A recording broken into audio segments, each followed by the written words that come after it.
to the... So, the party standings. The poll. The polls. Don Anderson's RGR Gleaner party standings were released this afternoon. And first of all, let me just tell you the numbers. And then we do the interpretation, Rodney Campbell. Okay. According to the Don Anderson polls, the governing Jamaica Labour Party is ahead of the opposition People's National Party by 13 percentage points based on their poll findings. That poll was done in July. Yeah, what was it last? No, I'm not going there because there's some confusion about what were the numbers last year. Okay, I gather there's confusion about that. Let's stick to what we have. What we now have. 13 yes? The JLP, points. those who were asked, who would you vote for if there were an election tomorrow? 31% said the Jamaica Labour Party. 18% the People's National Party. 34% not interested in voting for either party. So let me repeat those. So low voter turnout if there was an election. No. Because again, I have to point out something. We're midterm. You're going to find that the undecided people don't know is usually at its highest now. When you get closer to the election season, this number comes down. Right. Well, the question is, if there was an election tomorrow, right, who would you vote for? 31% said JLP. 18% said PNP. 34% said none of them. Not interested in voting for none of them. No. At 30, give me the number. 31%. 31%. At 31%, it would actually increase to 49. Well, what you do, 31% JLP, 18% PNP. You add 31 and 18, you get 49% who would actually go and vote. So if you take 31% over 49%, multiply by 100, you'll get the popular vote. And in this case, by my calculation, the popular vote for the JLP would be 63% as against 37% for the People's National Party. Oh dear. That means if that were to happen, because the last election, 2020, the JLP won 49 seats with a popular vote of about 58. With less, right. 58%. Which is why I said, if it maths out the same way. If they get up these numbers, it means that the JLP would be winning a few more seats. 53. Certainly Southeast St. Anne would go. Probably East Central St. Andrew would go. Yeah. Probably one or two of the other 14 seats the PNP have would go. The only thing certain would be the Kingston. That's the only thing that they know for sure is Kingston. But what is this distressing, and I've been talking with a few comrades since Don Anderson came out this evening, and they're very distressed because these numbers indicate that after 6 years of the Holness administration, 2.5 years of hell, COVID, inflation, crime, corruption, and a finding that came out which said people were very disappointed, both Labour supporters and PNP supporters, with the administration. In spite of that, the Don Anderson poll still was able to come out.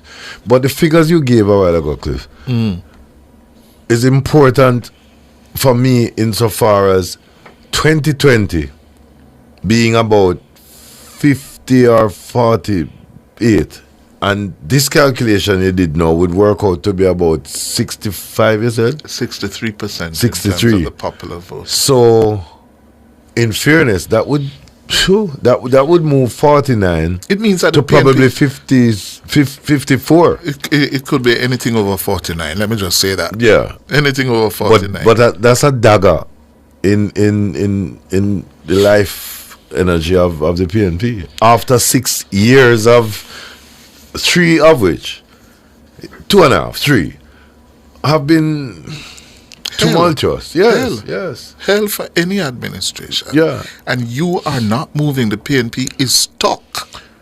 Yeah. Stuck. Yes. Because I think they've added, what, 3%?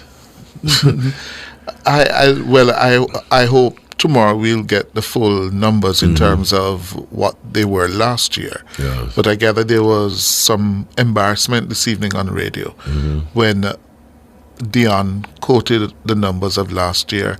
She was interviewing Floyd Morris, and she had to withdraw because the numbers were not accurate. That's last year's numbers. Yeah, okay. But this year's numbers are what we dead just said. on. But this year is dead on. Well, we don't know about dead on. This is what the polls are saying this evening. And, this is going to put pressure on Marky G.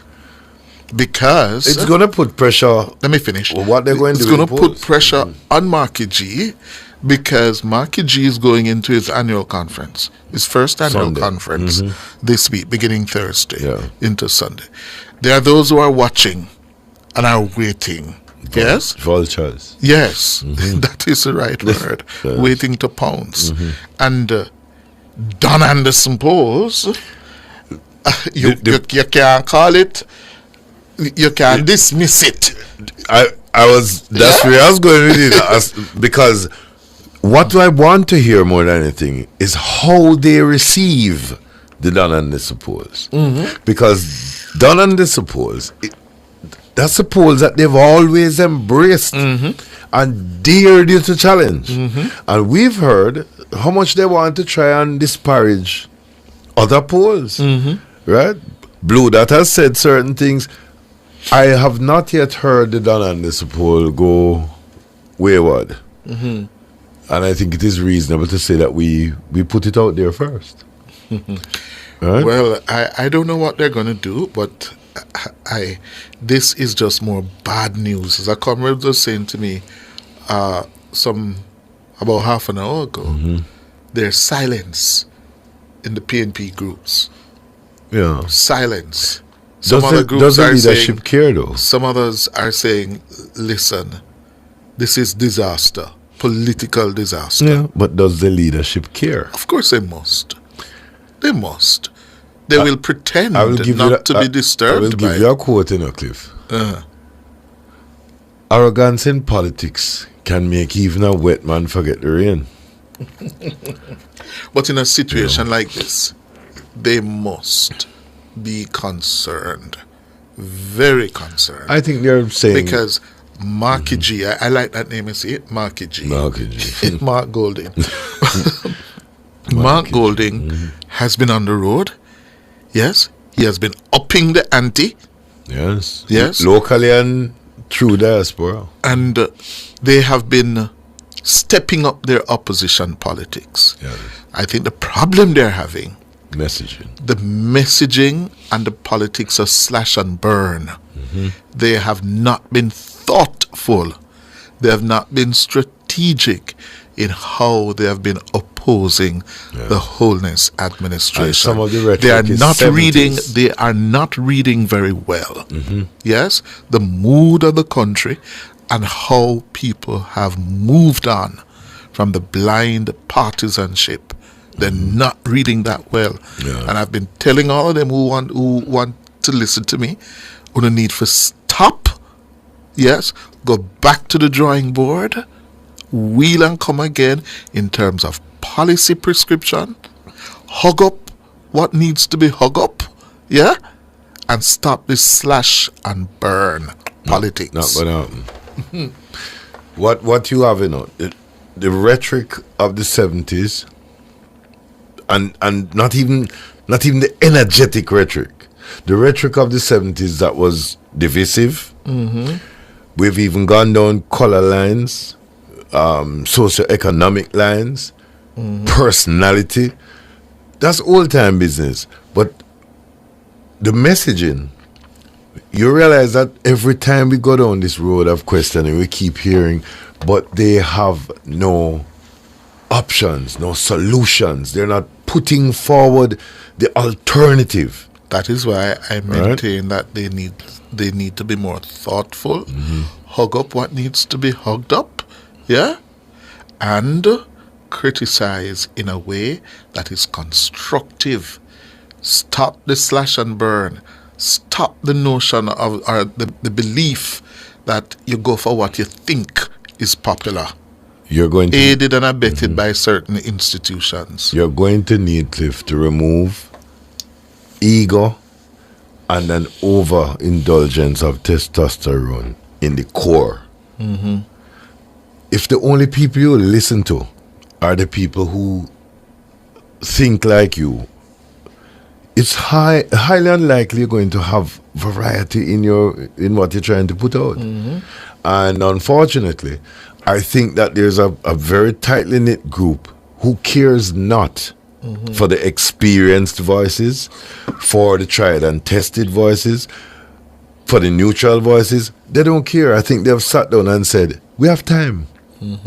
Don't watch it now, because politics has shown us we have time. So that. But how you explain these numbers? Yeah, after the last 2.5 years, you're not moving.